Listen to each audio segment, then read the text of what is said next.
Good morning. Thank you for joining us for our webinar this morning or afternoon, wherever you happen to be calling in from, with Ben and Jerry's. We're going to give people just a few minutes to start, and then we'll get started around 2 or 3 after. So thank you so much for joining us, and we'll start shortly.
Good morning. My name is Melissa Bauer. I am the Director of Sustainability at the Pet Sustainability Coalition. We will be starting just a minute with our webinar with Ben and Jerry's. Thank you so much for joining us. In the meantime, we have PSC team members manning the chat box, and we'd love it if you would just jump in that chat, introduce yourself, let us know what you're calling in today, and where from you'll be calling in today, and then we'll get started really shortly. So thank you for joining us. Welcome.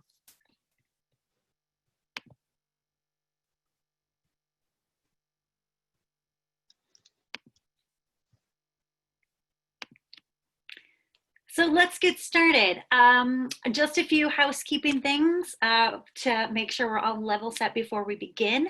All attendees have joined the call on mute with their video off, and we're going to stay that way through the remainder of the call. However, we do have PSC team members monitoring the chat room, and I would really encourage you all to be involved and chatting along with the conversation. We're going to leave plenty of time at the end for Q&A, but don't feel like you have to wait till the end to answer those questions. So feel free to be shooting those along the way. Everybody who is on the call and registered for the call today will be getting a copy of the recording of this webinar. So you'll have that within 24 to 48 hours after our call today. So a brief introduction to the organization. We are the Pet Sustainability Coalition. We are a nonprofit industry association working in the pet space with over 160 different companies working together to move sustainability together in the pet industry. We have companies all over the supply chain and all over the world. Earlier this year, the Pet Sustainability Coalition announced our action plan to educate, equip, and empower ourselves, our organization, our members, and our industry to actively work on justice, equity, diversity, inclusion, and to dismantle racism in the pet industry. Last month, we kicked off this work in a webinar, and our executive director, Caitlin Dudash, did a beautiful job explaining why this mission was important to the organization and why we had chosen to get involved in that space.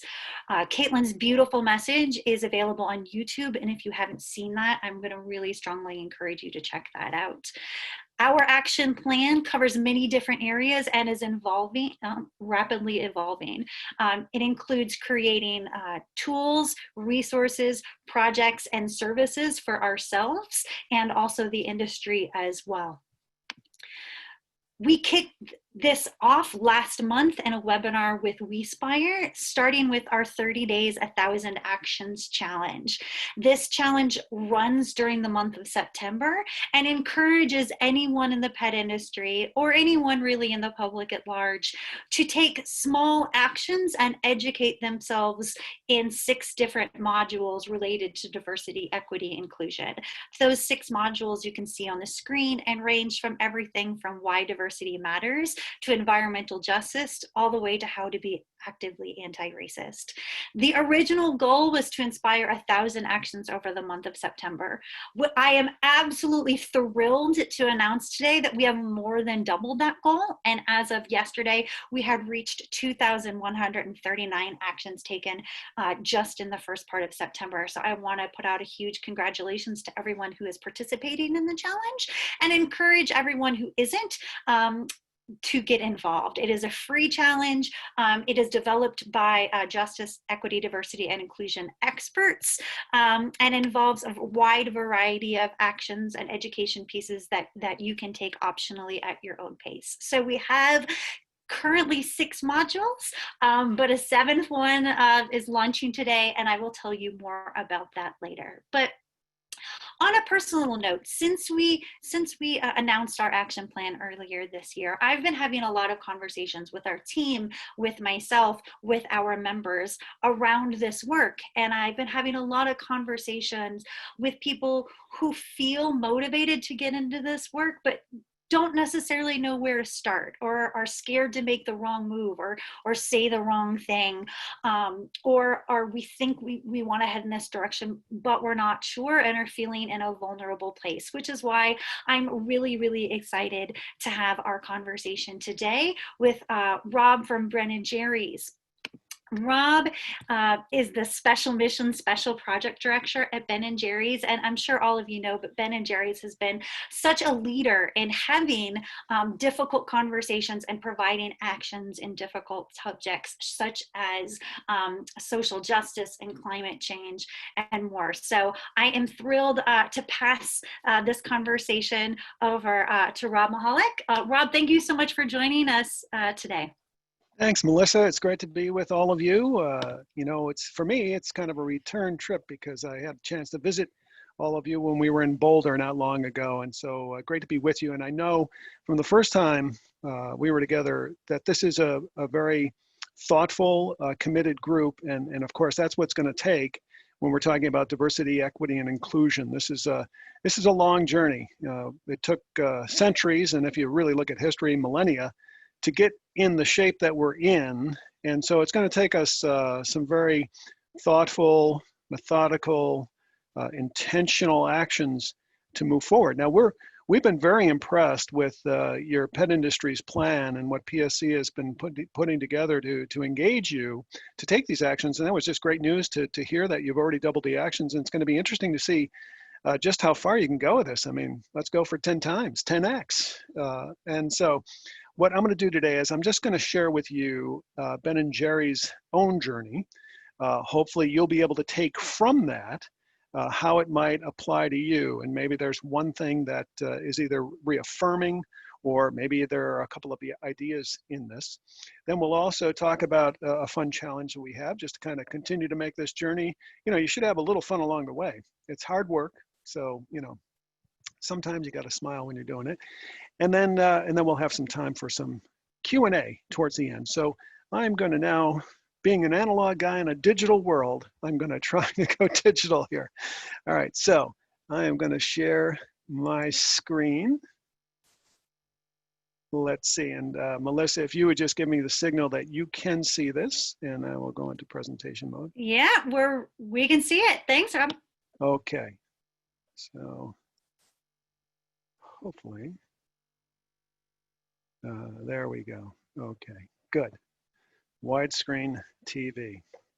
So, and you know, diversity, equity, and inclusion, or DEI, is one way we say it, of course. And I'm just going with something that's a little bit more contemporary now. This whole idea of adding justice, equity, diversity, and inclusion, because it makes such a really fun acronym of JEDI. And so today we'll just talk about our own journey. Now, some of you may know this from the last time we visited, but some of you may not have been there and may not know this. But way back when Ben and Jerry's was building our business model, when we were 10 years old, we actually wrote down a social mission into our full business model and business mission. And why I always share this, is because that this mission statement is still active. It's still our North Star. And for any organization that is trying to, make some movement on social purpose and values-led decisions, whether it's a business or a nonprofit, your mission statement and your value statement are really important to keep alive. So way back in 1988, we were some of the, Ben and Jerry and some other business leaders at the time had this vision of putting a social purpose alongside the economic and product purpose. And so that actually helps us to get to the place that we are today, because it's part of our mission statement. And then when we were 20 years old, we actually wrote this progressive value statement, which really started talking about things like capitalism and the wealth that it produces does not create opportunity for everyone equally. And so we wanted our business to be about supporting new economic models that included people who are marginalized in the global economy. So these two statements, our mission statement and our value statement, have been really critical for us in pushing us to be progressive and to move forward. Now today, we are expressing our own working values a little bit more explicitly. What we want in our business is to reflect this idea of human rights and dignity, social and economic justice, and environmental protection, restoration, and regeneration. And I know from PSC and the PSC community and the pet industry that I've met, that this is something that, aligned values that we share. And it's really important to again, have these as your foundational principles, or, some whatever would make sense for your organization, and help them guide you to make decisions in your business. Rob, this is Melissa. I'm sorry, I don't mean to interrupt. We're still on the cover screen, or this cover panel. Do you want us? Wow, and you've missed all this lovely stuff. I think there's something that I forgot about. Let's see.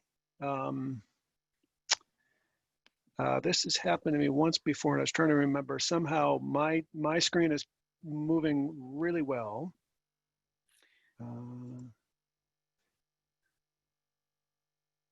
Swap presenter view and slideshow. I'm not sure if this is it. Let's see what happens. Do you see it now, or do you see the? We now see the statement of mission slide. Is that where you're at?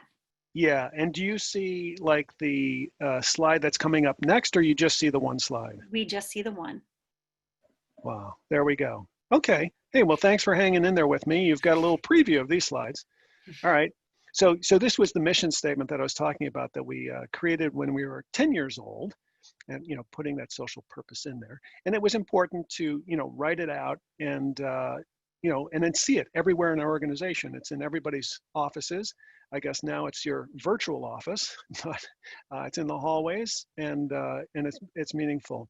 And this was the other statement I was talking about, was the progressive value statement that we did when we were 20 years old.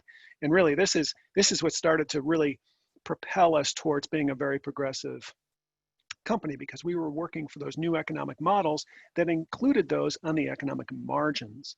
And so, and I'm assuming that now you're seeing these core values that we're working with today, and the expression of how we're saying it today, standing for human rights and dignity, social and economic justice, and environmental protection, restoration, and regeneration, which is all key parts. Now, what I'm going to go to is our own Ben and Jerry's journey. So these mission and value statements have been with us, guiding us since we've been growing. But you've got to put these things in practice. You can have theory, you can have great rhetoric, but you really have to look at your organization and say, but are we actually doing this? And so Ben and Jerry's asked ourselves that very question probably 2014, and what you got here is an empty grid that we're going to fill up. We said, what about our internal practices? Are we really being diverse, equitable, and inclusive? And let's take a look at our supply chain, and then our campaigns and can we be part of system change? So the first part was to look at our internal culture. And so what we did back in 2014 was we invited a group of people who really were the thinkers and the doers and the visionaries in terms of civil rights, human rights. We invited them up to our headquarters in Vermont.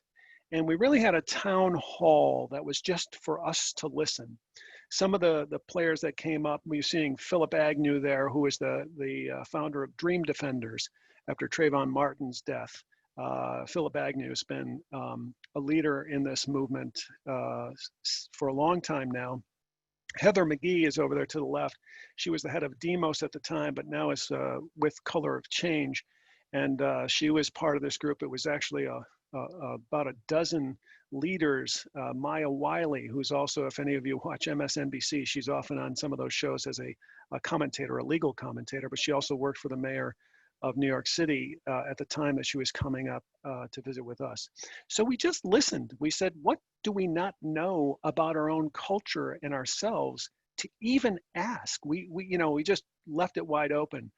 And this town hall gave us an incredible amount of insight, an incredible amount of input on, and again, this is 2014, things like, well, you have to start working on yourself, things like implicit bias. And these are terms now that we're more familiar with, but we're so not totally new, but we're coming into the public view at that time, but also not only your own personal implicit biases, but then how does that translate to your own community? So your departments, your company, and then externally your community. So we got a lot of input, and a lot of it was to say to us, this is a long road, and you really have to be ready for quite a marathon. And then we looked at our supply chain.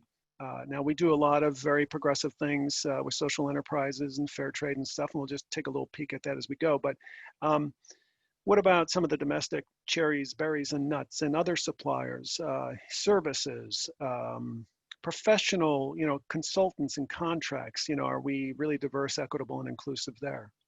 Then as we looked outside of our company, we're an activist company. We like to lean in and talk about human rights and civil rights. And so we started to work with different organizations on several campaigns externally. And again, Color of Change is an online organization. I think it's really kind of the leading civil rights organization online, and we've been working with them for a few years now. And in that upper left, you see Race Forward, which is an NGO or a nonprofit that has worked with municipalities, nonprofits, and now for-profits on really cultural change and transforming your culture. So even though we've had a lot of players and stakeholders in our journey, I'm just calling out Race Forward, who's played a very key role for us in terms of doing the company and cultural research. They did a very extensive survey of they interviewed leadership, staff and management. They went through all of our, documents and policies and so forth. So they did extensive research and then eventually came up with a recommended plan for Ben & Jerry's to move forward. And again, Color of Change has been critical in terms of some of our external campaigns, advocating for, the different human rights, voting rights, civil rights that would actually help us realize the marvelous language of our founding documents in the US. And I know we probably have some people on the call from Canada, but the whole idea of, we have these great charters and constitutions and documents, but we haven't really met the content of what we're trying to, and that's what we're all trying to get to now, is to really get there and transform. And then look at systems change. How can we actually change the world and work with for-profit, not-for-profit, government, civil society? How can we actually get the change that we need so that everyone is living in a more equitable society where we're all honored and respected for who we are, and not for the color of our skin. So we went through a long process of really kind of mapping all this out. And again, I think part of the messages that I want you to hear is that, you know, when you commit to this, you're in for the long haul, and you know, be ready for that, because it can be at times exhausting. But if you think about it, for those who have had to live with racial injustice and racism and structural racism, you know, they live every day with that kind of exhaustion. So if you haven't experienced that, then it's good to be ready for that kind of a commitment. And so we see Woody the cow here. We call the cow, his name is Woody. Woody the cow is saying, hey, you know, you really have to be intentional with where you're going. You need to be methodical and planned, which is, by the way, something that we've been very impressed with PSC and the pet industry's work in this particular 30 days, 1,000 actions. It's just, you know, you've got a plan ahead of you, and it's really well thought out. And then be committed to that plan. Again, it will be tiring. You will get exhausted. I mean, just the whole, you know, watching the news every day, and you know, the division in the country, it can be just emotionally exhausting, along with pandemics and fires and, you know, environmental stuff. It's just, you know, it really takes a lot of resilience on all our parts to be able to stay with this kind of stuff. And this, you know, when we get into dismantling racism, that's an effort. There's a lot of heavy lifting. So for us, the plan that Race Forward helped us to devise was we really needed to build transformational knowledge. A lot of us don't know, like I said, about our own implicit biases, but also the history of how did we get here? You know, structural racism didn't start with the U.S. and slavery in the, you know, 1700s and all the way through to 1863, 65, depending on what years you're using for the actual liberation of enslaved people. It started long before that in Europe and North Africa, and, you know, other places. I mean, the slaves have been around for, like I said, millennia. And so the thing is in the U.S., there is a whole kind of new take on this, and it's something that specifically too, and I'll call it out. I'm a white male, and I'm recognizing my own as a white male. I'm recognizing my power and privilege, and how the structure always benefited me specifically, and didn't benefit people of color nor women for many years. And we still have a long way to go on that. So this building transformational knowledge is you really have to lean into learning, and you've got to learn a lot about yourself, your history, and how that translates into the through line. You know, a lot of people say, well, you know, hey, the Civil War, that was a long time ago. You know, I got nothing to do with that. But there's a through line that continued from the 1860s all the way through to today. And for us, we put together a lot of workshops. We've had a lot of facilitated workshops, but we've also had a lot of self-managed curriculum. And then we'll have meetings where we'll convene with either departments or sites, whether it's, you know, headquarters or we're still working with manufacturing. It's always difficult if you're in a manufacturing environment, because you have to kind of, you know, make the widgets, or in our case, you got to make the ice cream. And so we're trying to make sure that we can accommodate people throughout our organization to be able to, you know, attend workshops and or do the either online learning or other ways to learn about this stuff. And then we're setting performance measures. If we're going to transform our company culture, you know, we really need to put in, you know, targets and key performance indicators so that we know if we're making progress against that. Now, some of this might seem logical, but it's always good to kind of, you know, if you're going to do this, get really organized about it, and then, you know, set your plan forward, and then stay with it. And that way you can have a strong operationalizing your plan. That's where it really gets tough, is, you know, really putting things in place. For example, evaluating your recruitment practices. Are you recruiting from a narrow pool or a wide, diverse pool? When you hire people and they come to your company or organization, do they actually feel included and welcomed? One of the things that we have discovered is that even though we've broadened our recruiting pool and we've hired people of color, when they actually come to Vermont, which is a very white state, and they come to Ben and Jerry's, which still isn't diverse. It's gender balanced, but it's not balanced in terms of people of color.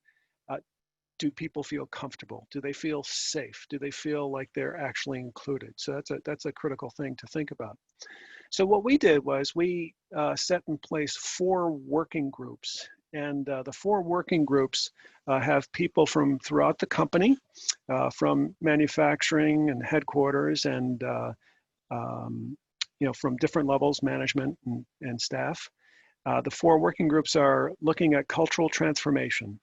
As just like I was saying before, how do we transform our culture so that as we include more people of color, are they feeling welcomed? Are they feeling included? And are the relationships and the positions and the interaction truly equitable? How do we measure this? So what are the key performance indicators and the targets? How are we going to actually, what are the metrics that we're actually going to measure that tells us that we're actually making progress on all aspects of this? Excuse me. And then we really want to look at supplier diversity. Even though we have some kind of intrinsic supplier diversity because we source from a lot of the emerging economies and what at one time we used to say the global south. So we have kind of automatic diversity in our supply chains, but is there kind of an intentional effort to supply from either Black, Indigenous, or people of color owned businesses, women-owned businesses? Do we have a policy in place? So we need to look at that. And then franchise diversity. We have most of the Ben and Jerry's scoop shops that you would see within your communities, they're franchises. So they're locally owned businesses. And we actually don't have a large franchise network. I mean, we have probably just under 300 scoop shops in the US and then 300 scoop shops elsewhere in the world. So, just about 600 scoop shops. I think that's just a city corner for Starbucks in New York City. So we're not as big as some organizations, but as we look at our franchise community, how are we recruiting new franchisees? Are we able to diversify the ownership of franchises and the communities where the scoop shops exist?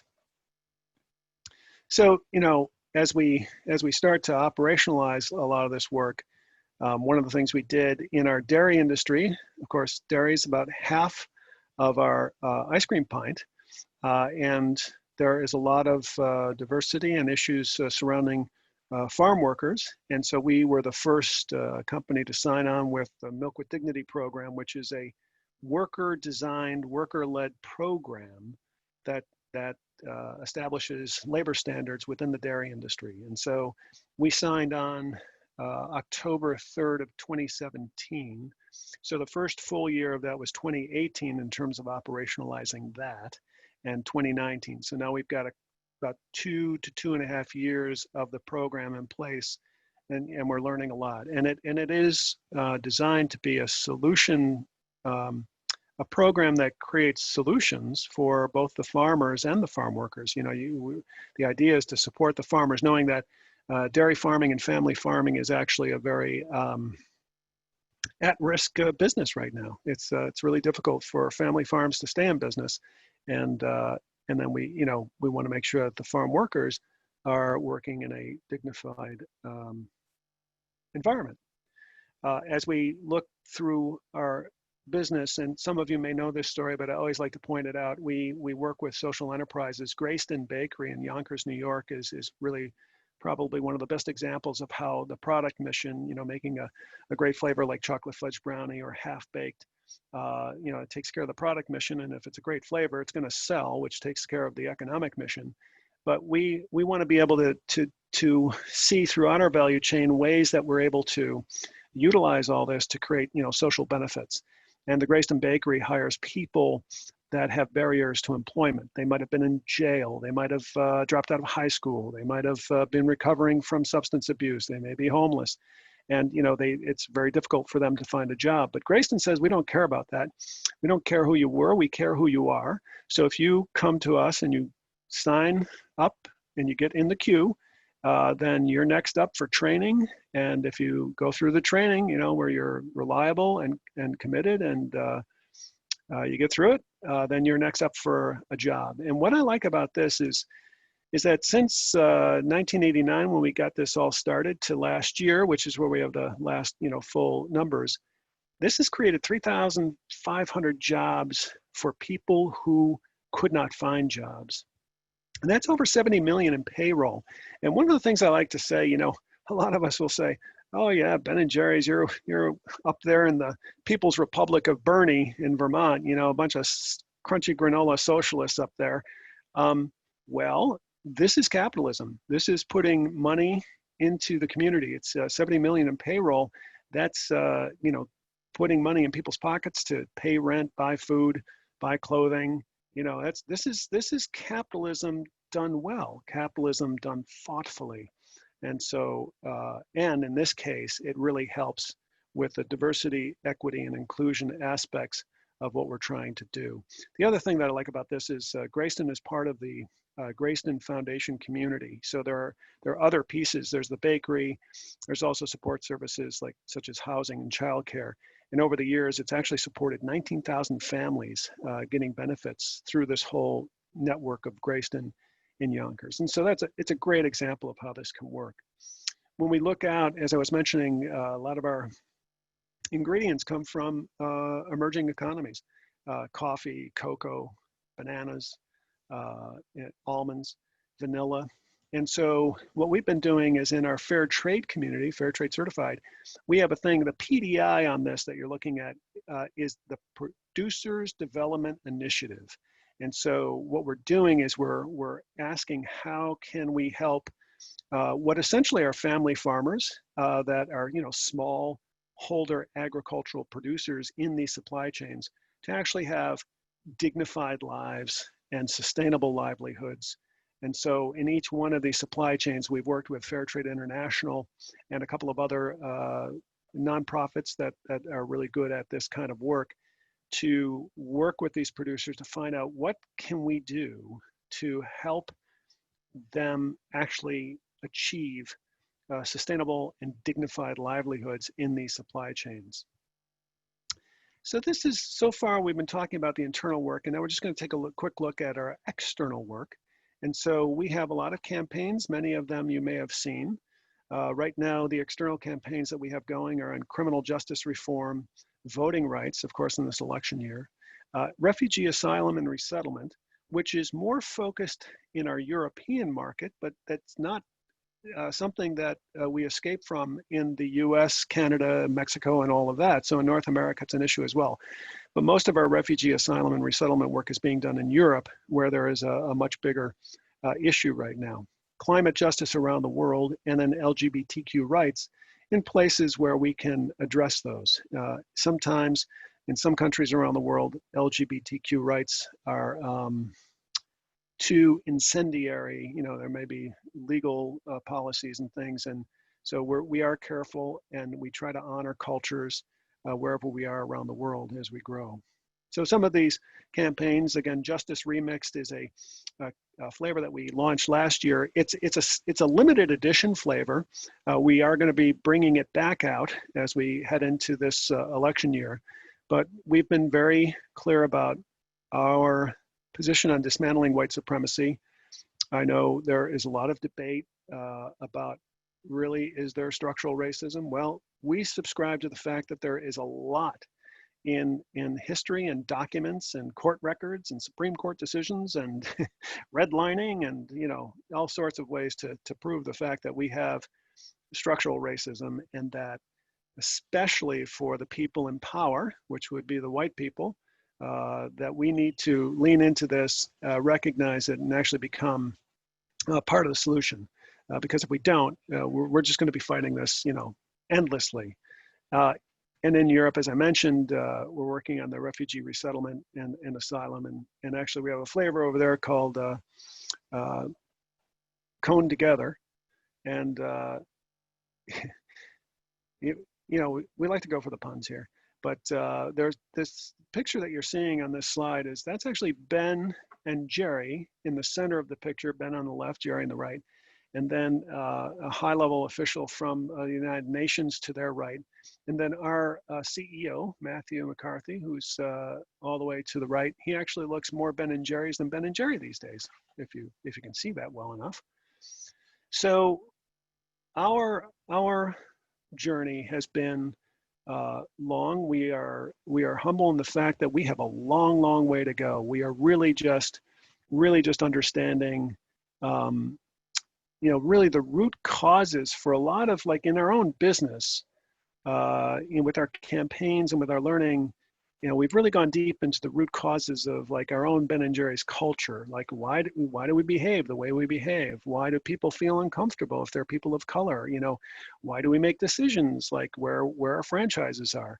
And so this is a key part of this work, is you got to really dig deep into the root causes, which can be exhausting. And sometimes it's like, oh, do we have to just keep digging? Yes, we've got to keep digging, because you really want to understand, why is this happening? You don't want to solve for the wrong thing. And if you don't go deep enough, you may be creating solutions to either a problem that doesn't exist or the wrong problem. And so that can create issues. And again, in all of our supply chain work, we're continuing to try to figure out how we can express this idea of diversity, equity, and inclusion, so that all of this is actually embedded, in our product and in our company culture, in walking the walk and talking the talk all at the same time. So now I'm going to go to the next slide, but it's a little premature because it says questions, because we're not going to ask questions right yet. We're going to hand it off to Melissa just to go over. We've got a little bit of a challenge. It's just hopefully going to make this more fun for you as you move on past 2,000 to maybe 10,000 actions in 30 days. So Melissa, you want to come on and share what our little bit of a challenge is here with everybody? Yes, Rob, thank you for that amazing talk. We've got questions pouring in. I'm going to encourage everyone on the call to keep those questions coming. We're going to get to as many as we can. But to build on what Rob was sharing, we are really excited to announce, as you can all see, this is our pet industry 30 days and at 30 days, 1,000 actions, challenge that we launched September 1st. This goes through the end of September, and anybody who logs onto the challenge from today on will see we have a brand new campaign that just launched this morning called the Ben and Jerry Challenge. This is brand new this morning. Oh my goodness, somebody's already taking it, which is amazing. And these are actions that are hand selected by Rob, which he thinks have most resonate with the Ben and Jerry's social justice movement, and resonating with him. So this is a brand new module. All of you who have been a part of the Pet Industry Challenge, thank you, but we've got even more actions and education you can take. And the exciting news is that the first 50 people that complete this particular module of the Pet Industry Challenge, Rob is going to very graciously send you some free ice cream as a congratulations for your work in this journey. So I want to make sure that we're getting to plenty of time for questions, but I also want to just encourage you all. Thank you so much for joining our presentation today. As I mentioned, we've hit 1,000 actions as part of our 30-day 1,000 actions. We're raising that bar to now we're going to go for 3,000. So we'll hope you will be a journey, part of that journey. I will get the information for that challenge up, but also would really love to just open it up for questions. We've got a bunch coming in. So Rob, the first one that I'd love to get your thoughts on are, around difficult conversations. So I don't know, do people ever come to Ben and Jerry's and or say, why are you guys talking about this? We wish you would just kind of be quiet and make ice cream. And do you ever get those kinds of comments? And if so, how do you address them? We do, and we get that a lot. We get it all the time.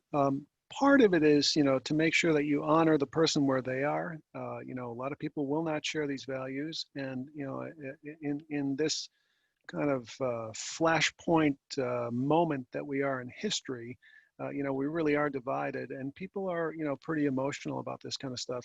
Generally, what we try to say is, hey, I can certainly respect your point of view, but I've been doing a little bit of research on this and learning, and I'm finding that I am uh, coming up against bits of history and information that I was unaware of. And one way is to pick a couple of examples. One example that I've been using, of course, uh, my father was in World War II, and part of the GI Bill in World War II. And some people on the call might want to pick a little bit more contemporary example of this, but I'm picking World War II. When my father came home, he was based out of Great Britain in London, and when he came home, he had all the advantages of the GI Bill and things such as that. Well, the black GIs that came home from that same conflict, who put their lives on the line as much as all of the white people did, they did not receive the same benefits. They were not getting the mortgages in the suburbs like the white GIs were getting. And I didn't know this until I started to do the reading. I didn't realize this. And to me, this was appalling. I couldn't imagine what that must have been like. And so it was just one example for me, how it woke me up to, oh, wait a minute, there's more here that I need to understand. And to be kind of empathetic that, hey, you know what? You may have your point of view, and I can certainly understand that, but you may just want to explore a few things here and have a couple of examples that you can offer somebody that might just open them up a little bit to it. It's a charged thing. It's a very complicated thing. So you have to really, you can't, you can't act, I was going to say pedantic, like you know it all, because we don't. And so, it's really more of an empathy, kind of open-ended thing. Now, that was a little bit of a personal thing. Now, sometimes we will get people who will say, hey, you know what? We're never buying your ice cream again because, you put up that Black Lives Matter thing. Well, don't blue lives matter? Don't white lives matter? Don't all the lives matter? Yes, they do. They do. And what we do is say, what we're trying to acknowledge right now is that, the Black Lives Matter message isn't quite the way you're understanding it. And I'm not going to try to change your understanding of it, but our understanding of it is something that we're going to support, and we're sorry that we may lose you as a customer, but these are values that we think are important and that we're going to stand up for. So there is a little bit of a moment where you might, in some cases, if you're a business, you may lose some customers, and it's up to you to make that decision. Do you want to cross that line or not? And it's no judgment here. It's a decision that you have to make, and there are going to be different circumstances for all of us in making those decisions. So hopefully those are just some examples that might be helpful. I'm not sure. That's great, Rob. Thank you. We've got another question that I absolutely love. You talked about working with experts in the field like Color of Change. Do Mhm. you have any advice for companies looking to identify good partners to work with? Well, yes. And, again, this is the kind of thing, what's so wonderful about uh, technology now is you can actually Google, you can make a decision on whether or not to, do you want to work on a national level or do you want to work on a local level? And, on a national level, of course, you've got Black Lives Matter, and Black Lives Matter actually have local chapters to where you are. So that's one thing. Color of Change is a national organization. There are many other organizations like the wait a minute, NAACP. Wow, I almost went to college sports there for a second. Sorry about that. But NAACP, ACLU, and there are others. And again, they may have local chapters. Now, what I want to also recommend is just Google, like wherever you are. So I'll use an example as of Vermont. I Googled Vermont organizations working on racial justice, or Vermont organizations, working on social change, and you can kind of refine that search. And I ended up finding all these wonderful organizations that are actually working on racial justice in Vermont that I wasn't even aware of. And the truth is, in talking to many people who are in the movement, Color of Change, Black Lives Matter, ACLU, NAACP, they're actually getting a lot of national support. They're getting a lot of big donor support. And that's not to dissuade you from supporting them, but the local organizations that really need the local support may not be getting the attention or the support they need. So if you were to just do a local search, you may end up finding amazing organizations locally, and then just reach out and say, hey, I see what you're doing. I'm just wondering, is there a way that I could either offer? Now, many of them will say, well, you can donate money, but oftentimes they want you to donate time, donate skills, or participate in collective action, like going to the State House or City Hall, depending on what level you're looking at. And so there's a lot out there that you can explore. So I would suggest do a little Google search, have a little fun with it, see what you can find, and drill into the different organizations. I think you'll find some organizations that may match up with what you're looking for, and may provide you something to engage on at the local level, which from what we understand is actually needed more now than ever. Yeah, I love that idea of focusing on home and our more general areas. I've got a great question about suppliers. The question is, you talked about suppliers like Grayston Bakery that are doing some great JEDI work. Do you have any suggestions for steering existing vendors towards programs like this? You know what? We're just looking at that ourselves, and I do have a list, and I probably should have had that available to put in the chat. I don't have it in the chat, but maybe what I can do is work through you, Melissa, and then you can get it out to people. I'll send you. We have a list of organizations that are a little bit more oriented to, like Ben and Jerry's, which is a food company. I mean, basically, we're an agricultural food company. And so it may be more in the agricultural supply chain, but I think we have some organizations that are, diverse in terms of industry, and so it may line up really nice with the pet industry as well, because a lot of the stuff is agricultural too. So, anyways, Perfect. yeah, I will funnel that through you, Melissa. Yes, I'll make sure that we get that for everybody on the call. Got a couple more questions. We're going to try and get to as many that we can, but keep coming. Rob, we've got a question of any advice for helping our company create a social mission. So, if a company's right at the beginning steps of this journey, what do you think is kind of the 30-day, 60-day, 1 year kind of best way to start mapping that out? Well, depending on the size of your organization, it would be good to sit and really share, well, what are your primary values? What are the values within your organization that you really want to express through that organization? And how might those values match up in terms of setting the criteria for what your social mission is? So it's going to be different for different organizations, different companies, depending on where you are in that spectrum and range.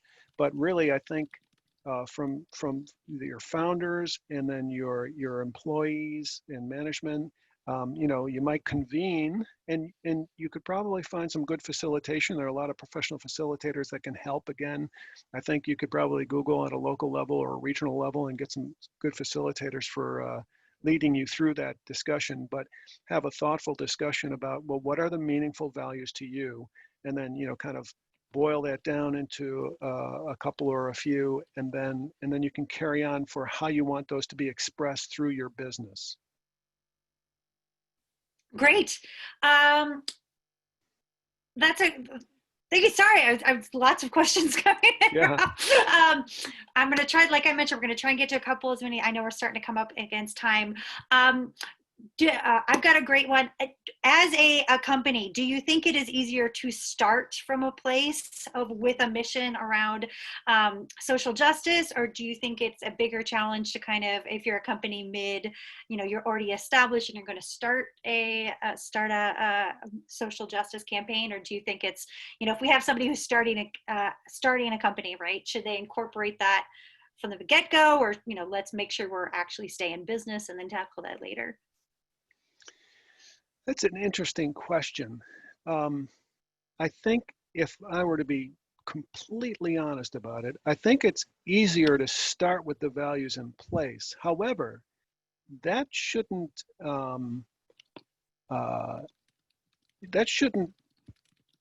move you away from trying. If you're already growing and you want to make, to establish that benchmark, I think you just, go through that process with your company and your culture, and try to be as inclusive with your management and staff in the process of establishing what that, social mission, or what your purpose is, or what kind of values, you want to lead. I think you can make that transition. I think even if you're, already, you've been in business for a long time, and you've got a timeline going, what's going to be hard is the putting it in place and having your culture change. And that's just patience and follow-up and consistency, and really leadership top down, and then if you can open it for leadership from the bottom up too. But you can do it. It's been done. I've seen it done. And you know quite honestly, there are a couple of companies that we've worked with that didn't necessarily start out as purpose-driven companies, who are now extraordinary, and they've totally become real leaders in a lot of different social and economic um, initiatives. So yeah, it can be done. It's just a matter of, again, commitment and resilience and patience and endurance. You just, these things take a long time. Yeah, By the perfect. way, too, Yeah, I just want to say, and don't give yourself, don't try to leap over 7 feet, if you're going to do the high jump. Just start at 2 feet. Just set your bar at a place that you can achieve and get some accomplishments. And then when you get that nice and strong, then raise it to 4 feet, and do that. That would be another suggestion that I would have. perfect. We've got a great one. I think we got time for about 2 or 3 more. This is a great one. Has Ben & Jerry's journey as a more socially inclusive company impacted financial results? And are you tracking that in any kind of way? Another good question, and thank you for that. We have continually grown and continually been profitable. So our performance as a business has just been kind of in a positive direction. And we do believe that a lot of that has to do with people understanding that we are a values-led business, and that we're not inauthentic about it. We're not fake about it. We're real about it, and we're consistent. And so that's important. So we've never been able to, because we don't make decisions to sell ice cream. We don't make our values-led decisions to sell ice cream. We make those decisions because we think they're the right decisions to make as human beings within society. And what Ben always said is, stand for something, and the people who share those values will support you even more. Some of our own internal research does suggest that our customers are 2.5 times more loyal than like other customers of other ice cream companies, because the other ice cream companies just stand for maybe good ice cream but nothing else, and then we stand for good ice cream but also all these other social and environmental things. And so the research suggests to us that our customers are 2.5 times more loyal, which is important in a business sense, because when you get into things like recessions and other things, our sales aren't like up and down like this. They're nice and smooth, and we're able to kind of move through those more difficult times. So there does seem to be some evidence that suggests that it helps with success. And the B Corp movement, by the way, a lot of the B Corp, certified B Corps are very successful as well. And we think it's because people are changing, and especially the younger demographics, they want to support companies that stand for something. Perfect. We have several B Corps as part of PSC, and if that's something you're interested in, we can help you with that. I've got a great question on kind of a functional level. in your advice, Rob, do you think that diversity and inclusion should be put inside an existing department, like they should live within HR, for example, or do you recommend companies, start in a whole nother diversity, equity, inclusion department? This is something that we still debate internally. This is a really difficult decision. What you have to get to is it has to be real. So what I mean by that is if it, you have to have leadership's commitment and follow through on this so that everybody in the organization understands that it's a priority. So you could do that in a number of ways. You could do that with having a diversity director. There are some companies where that has not worked. I think there was a Wall Street Journal article out recently about how, or the Harvard Business Reviewers, or something like that, where it said, diversity and equity and inclusion directors, DEI directors, have not been successful because they actually haven't been accepted. They've been sort of isolated. It's kind of like their work. Well, it has to be the whole organization's work. So however you do that, however you structure that, whether every director has a diversity, equity, and inclusion criteria, key performance indicator, so that it's part of their job, that's one way to do it. Or, you could have a DEI director who helps to make those priorities for the organization and have an operation, have a plan for operationalizing it. It depends on your organization, but and I don't mean to be evasive here, because we're actually discussing that now. We have had, the way we've done it is we've made it an inclusive part of every director's job to determine how they're recruiting, how their department is learning, to be committed to this work. A lot of what has happened for us is that our most recent work has been working with Race Forward. So, having a contract consultant who is really good at this. They've also subcontracted to a group called Equity and Results, which uses results-based accountability models to help us actually operationalize this stuff. So we are working with external experts who are good at this, and they come in and do the workshops with us, and then the employees will do the work. But that's another thing. If sometimes it's difficult to have the budgets to do that, but if you can, then it's probably the best way to go, is to have external experts help you, guide you along that path. Perfect. Rob, we've got one more question, if that's all right. Yep, we'll go for it. Speaking of leadership, we're really lucky to work with a lot of leaders here in PSC, but we've got a great question. As someone who is internal to an organization but might not be in a senior leadership position, how does that person combat white fragility when they're talking to senior management who might not want this to be brought up, or are very sensitive to the topic? That's a tough one, and I don't know if I'm necessarily qualified to answer it. Because that comes down to a trust factor. How much do you trust your leadership to be able to have that kind of a difficult conversation? So I don't want to recommend something that I'm not really qualified for. I know it just kind of goes down to your own gut instinct of, all right, well, how can I present this in a way that doesn't feel threatening but gets the point across? I've done that myself a couple of times here at Ben and Jerry's, and you really have to kind of sit, write it out, look at it, write it out, walk away from it, come back to it, that kind of thing. And then when you feel like it's time to bring it forward, then bring it forward. But that probably is a better question for like a organizational human resources type person who better understands the dynamics of that. Yeah. Well, I appreciate this is a complex issue, right? And these things aren't easy to talk about.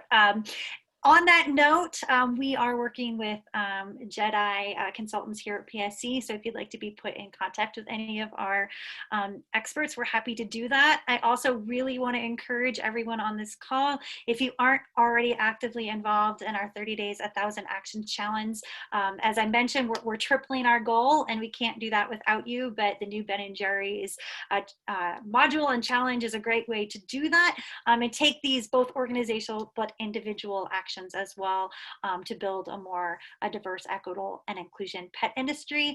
And we will hope you will join us.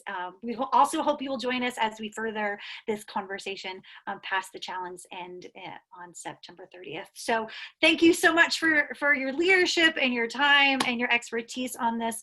Rob, we really appreciate your insight, and thank you everyone for joining us. We hope you'll have a great rest of your day. Thank you.